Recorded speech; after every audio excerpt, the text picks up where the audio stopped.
Hello and welcome to Labor Lens. I am Sharon Ijason. On this week's edition of the program, we'll be focusing on the need for health insurance scheme for workers across board. We also have news stories for you. We will be right back.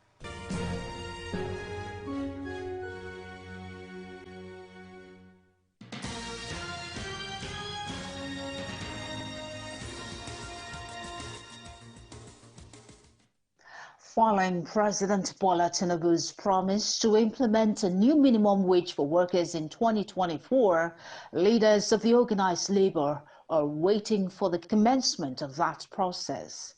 The president of the National Union of Chemical, Footwear, Rubber, Leather and Non-Metallic Products Employees, Goke Olatunji, has called on the federal government to inaugurate the committee for the review of the national minimum wage.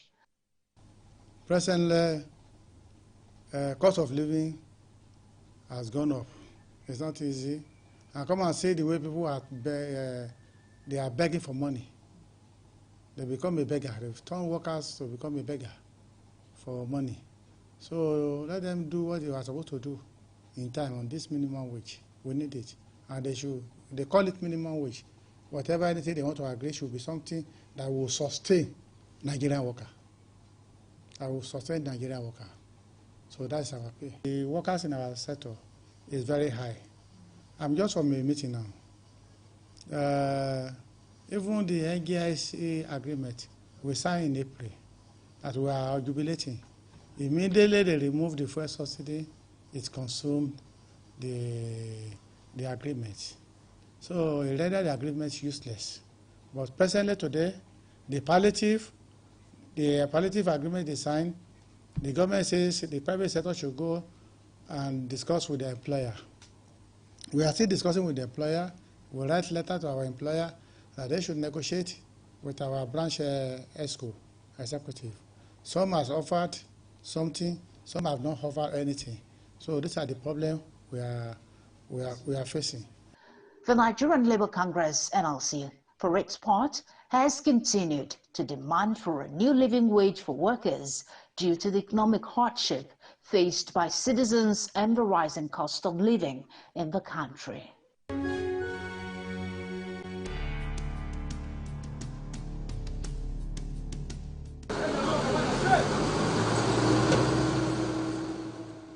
It's a new dawn for members of the Petroleum Tanker Drivers Branch of the Nigeria Union of Petroleum and Natural Gas Workers, NUPENG. The union rolled out a scheme that prioritized the well-being of the tanker drivers.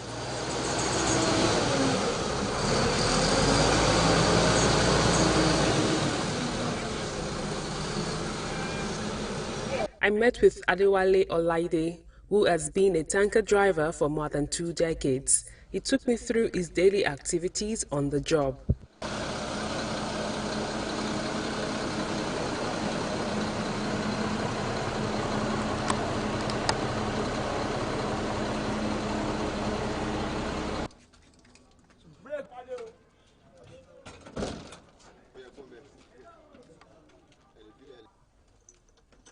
During our interaction, he agreed that sound health and mind are important for excellent delivery on the job.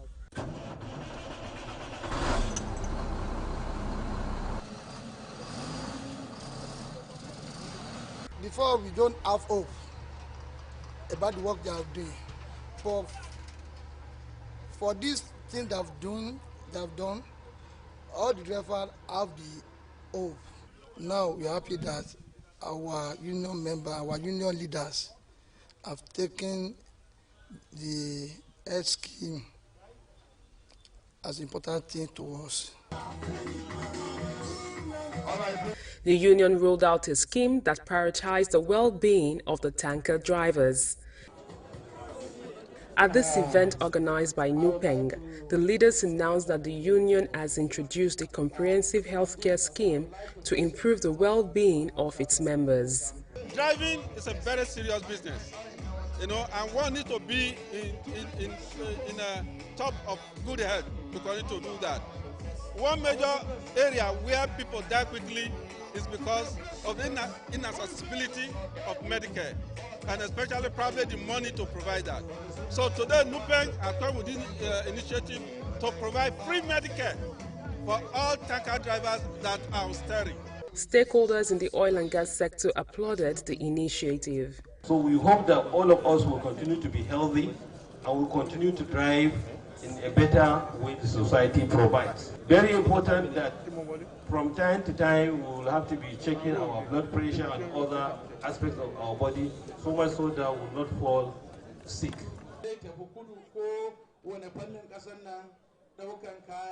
The insurance is part of what we have been thinking about. When our leader said we have to make sure that those people who are providing all we have been proud of, something have to go back to them. And that is how we think of what is happening today. The National Health Insurance Authority Act 2022 was established to provide for the promotion, regulation and integration of health insurance schemes in Nigeria. For Alaide and other workers who thank their leaders, health is indeed wealth. Achieving a comprehensive healthcare plan is not just the business of government or a private citizen. It should be a collaborative effort to ensure that public health is being enhanced. It's also a human right to have access to quality healthcare service. I'm so delighted because this union has been running for over 40 years. And I'm delighted and I'm so, to an extent that I so appreciate our present leadership.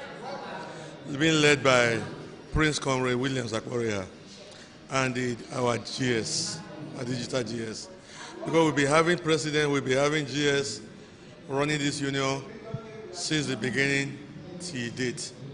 So the vision of this our present president, I mean, he has really changed the look of this union from outside. People see us like, no union, they are troublesome people, they are this, but with this, people that sees this, know that at least we have a very, very organized leadership. Because if we don't have an organized leadership, we cannot put this kind of edifice together. So I'm happy, and the whole of my Warri zone, we are very happy about it. And at the same time, all the junior oil workers in Nigeria are really happy about this edifice. At least this one is going to make all the other unions in Nigeria stand to their feet to be able to do something. At least this one is a lead way for all the other unions to be able to do something like this. It was a privilege to me because according to what they say, health is wealth. So if you are not okay, there is no way you can be able to drive a truck like this, you understand? And I'm also happy for this opportunity. So at least we have been praying for this opportunity all this while. We thank God for the privilege for this, our Oga. So thank God for everything. We'd like to thank the Mother Union, that is NUPENG, for this laudable program of health insurance for tanker drivers.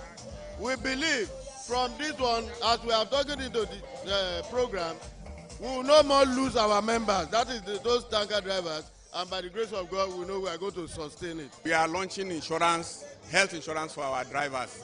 So I would be very happy if this program could last long.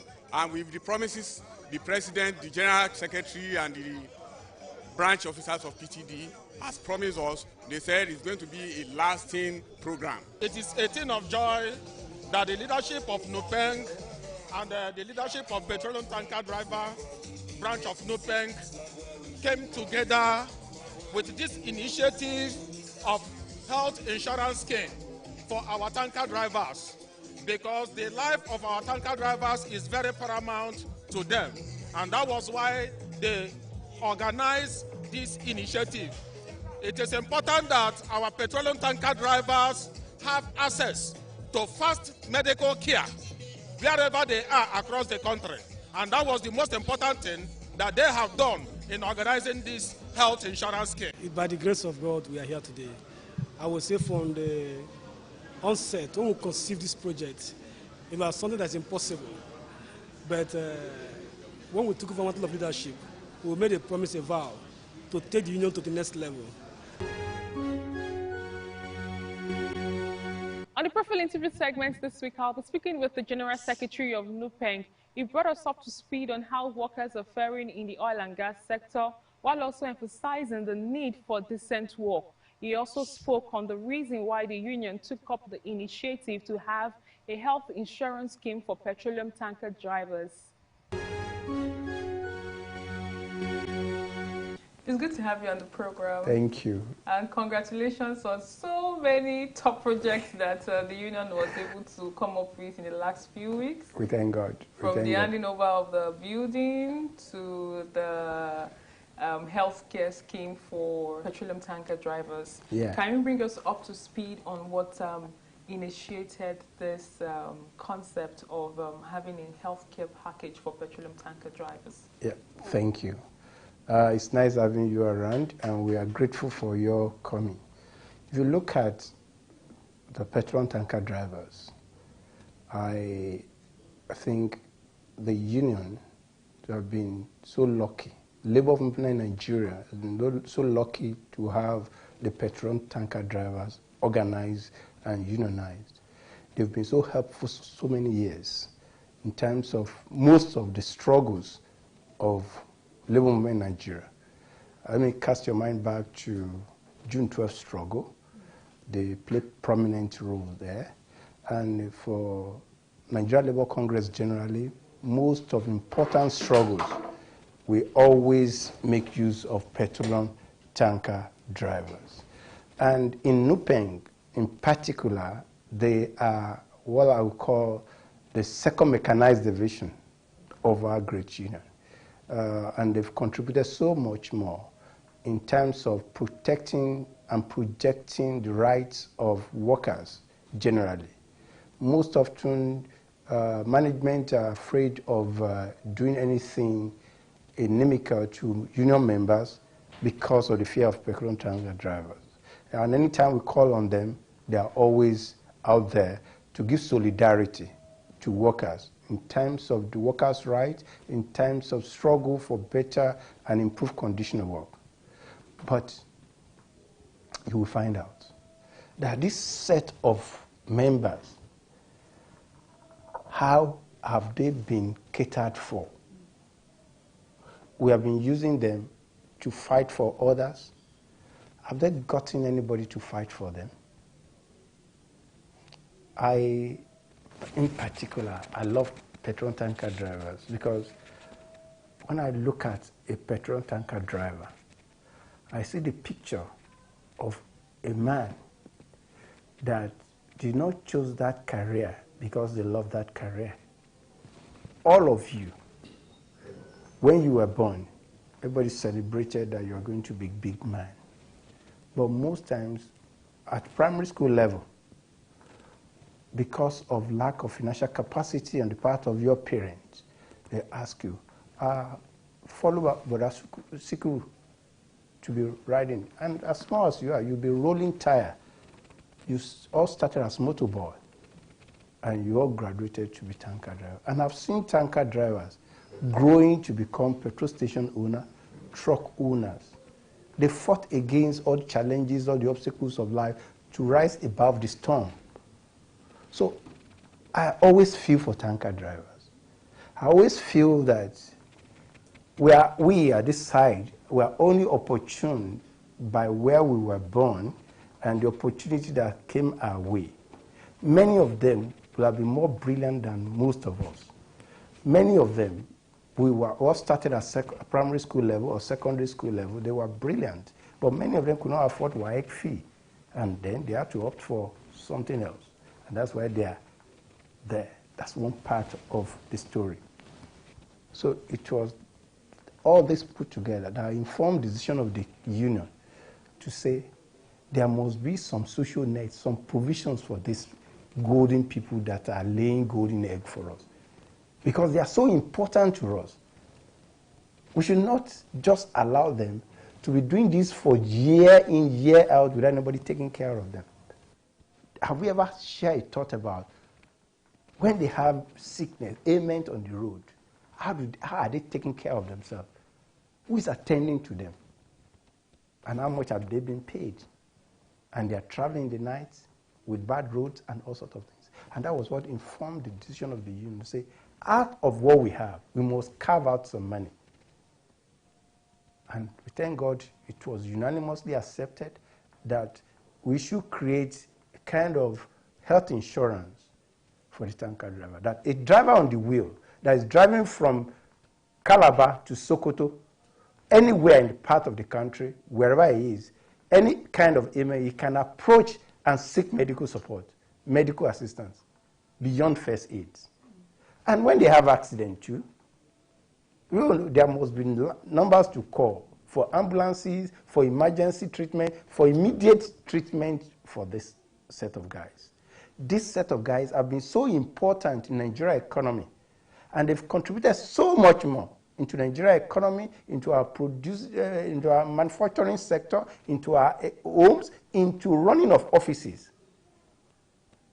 It's important. The little we are doing is just too small, but it's important. We must take care of this set of guys. They are very important, just like our security forces. Thank you. Okay, I know that when it comes to safety training and retraining of tanker drivers, I know that the union has actually recognized the fact that they are an essential part of the country and economy, and that training has always taken place. Yeah. I remember that there was an incident whereby there was a fire in Delta State. Yeah. And there was a particular tanker driver that was able to maneuver the situation. Yeah. So how often do you go about this training and retraining, and why is it of utmost importance for the union to involve itself with this process and not necessarily wait for the employers of labor themselves? Yeah, thank you. It's all boiled down to part of the welfare scheme we have for these drivers. We believe that it's important we allow this driver, we make this driver stay alive by God's grace. So, and when not only staying alive, they should not lose their limbs, they should not lose any precious part of their body. So we have been doing this for more than 10 years, to be having regular training in collaboration with Federal Road Safety, Fire Brigade, police, and other experts on the road.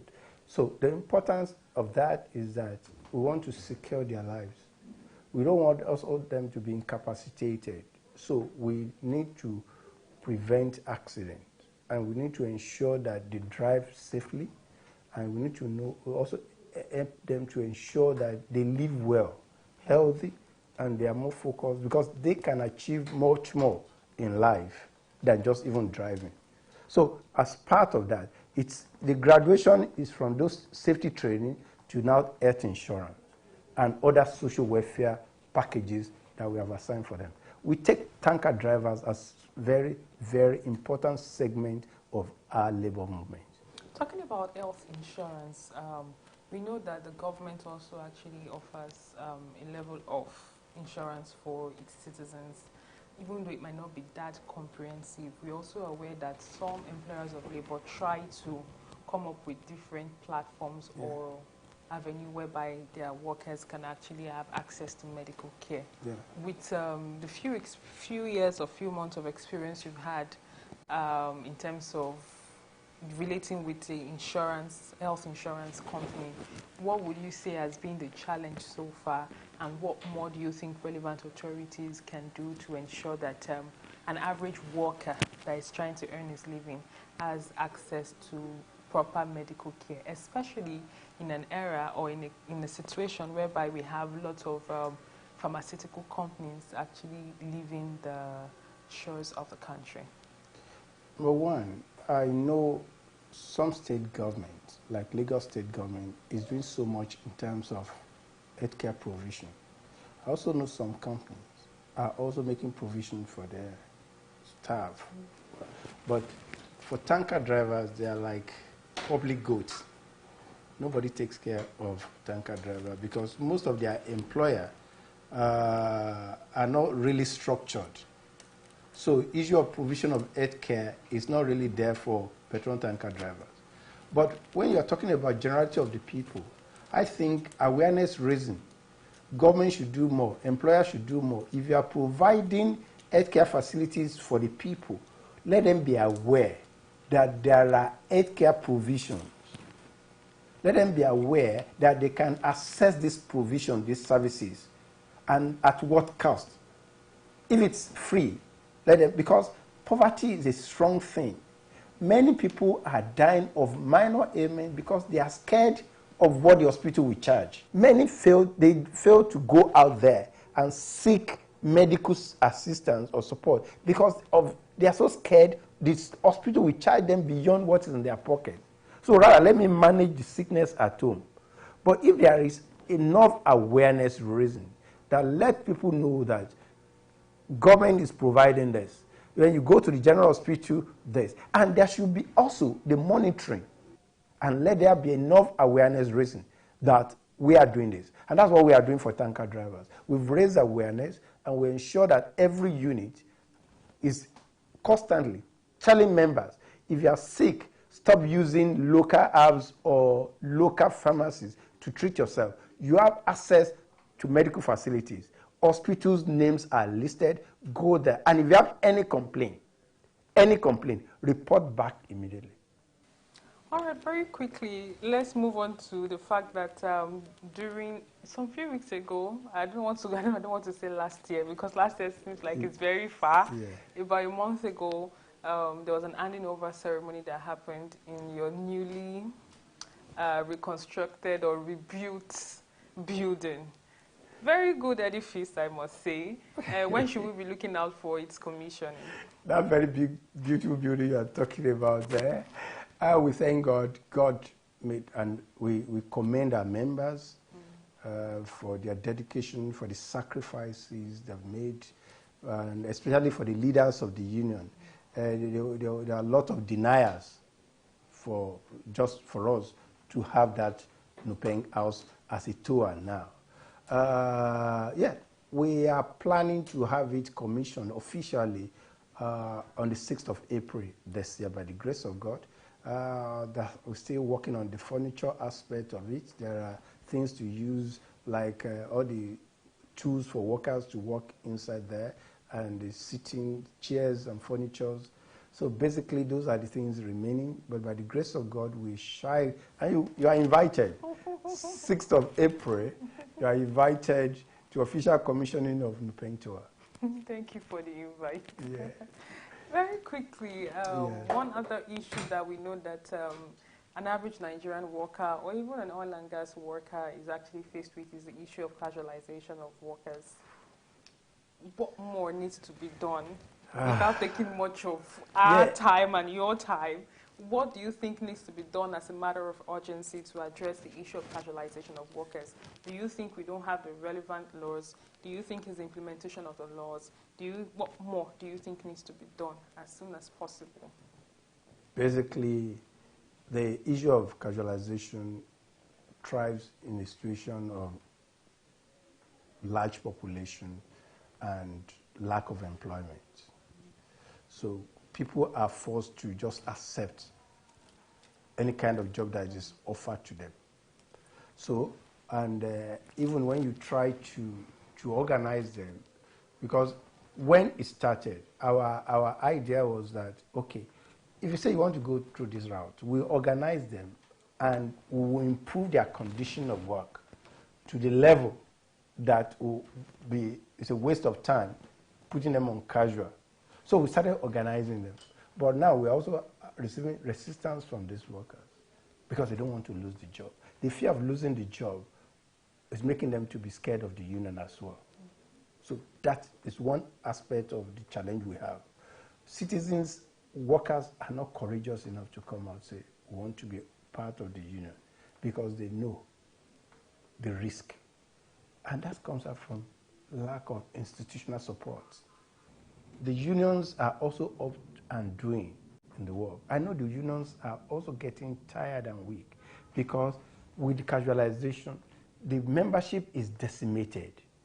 the resources to the union is reducing terribly. So there are a lot to do. And if we have institutions that strongly support trade union rights, labor rights, and organizing the workers, it will go a long way. Because the essence, the reason for casualization is to reduce the cost of production. Cost of operation by employer. Employers are running away from some basic rights they think are naira and kobo, like provision of annual leave, provision of medical support, provision of transport. So that's why they are shifting to it. And the quality of production and quality of life of work has gone down. Decency in employment has really diminished. Finally, talking about decent work, some of the activities you've been able to come up with, which looks like it was done yesterday, of course, was done over a couple of maybe 4 to 5 years. And what has been the response from your members? Members are excited. They are very appreciative of what we are doing. They know that it's from out of the little resources that we are trying to do this. But it has not been easy. It has not been easy. The expectation is so high, especially thinking that we have a lot of money. That's why I will build that place. That house is from the sacrifices of workers. It's not that there is money anywhere.